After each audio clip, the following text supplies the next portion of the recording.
Hey guys, so what we've got here is this is my jig I use for radiusing fretboard. So I've got a fretboard here and I've already inlaid this and slotted it.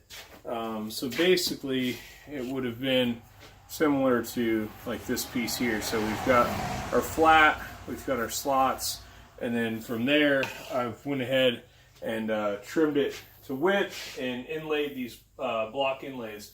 Now, because I'm using, this is actually thick black plastic for the black inlays, and because I'm using that as opposed to shell, the inlays themselves are quite a bit thicker and deeper in there. So I went ahead and inlaid those ahead of time before I do the radius. Now the way this works is there's a couple of pivots on here, and then this sled works back and forth here, and then the cutter and the router will actually cut on a flat plane. Now I'm going to clamp this.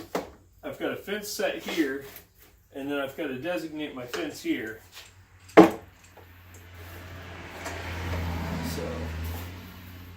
get our first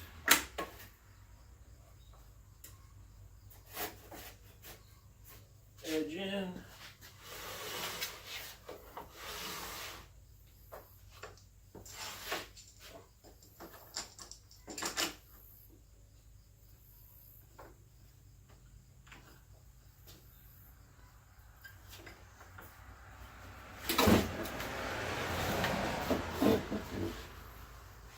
Need a bigger shop. So what I'm doing here is I'm just kind of aligning this secondary fence. So this first one here, I've got a D shape on the router here, and this flat is going to butt up against that. But then this back rail, to keep me from being able to walk back and forth to make sure I run on a straight line, I've got this secondary little piece of aluminum straight edge that I've clamped to the table, and that'll keep this from wandering around on me. Kiss this over just a little further. There we go. Okay, so now we've established that. So now we're going to set our depth on the router, and I do that by establishing where my flat is. So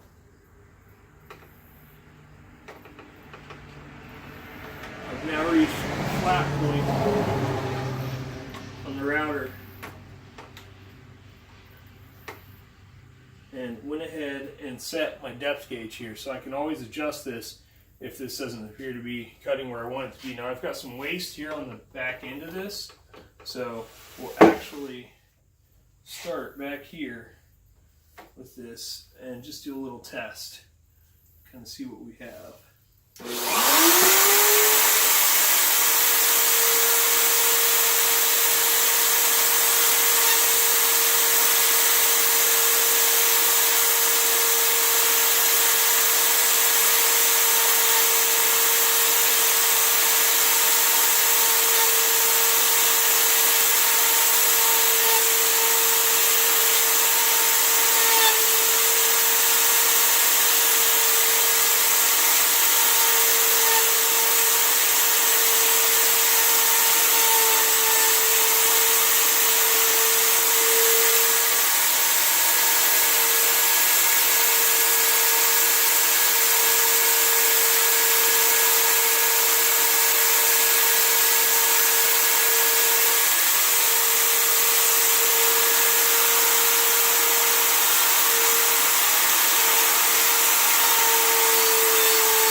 Okay, so we have now I've radiused this whole board, so now I can go ahead and I've got this taped down to this jig, so I can actually pull this up now.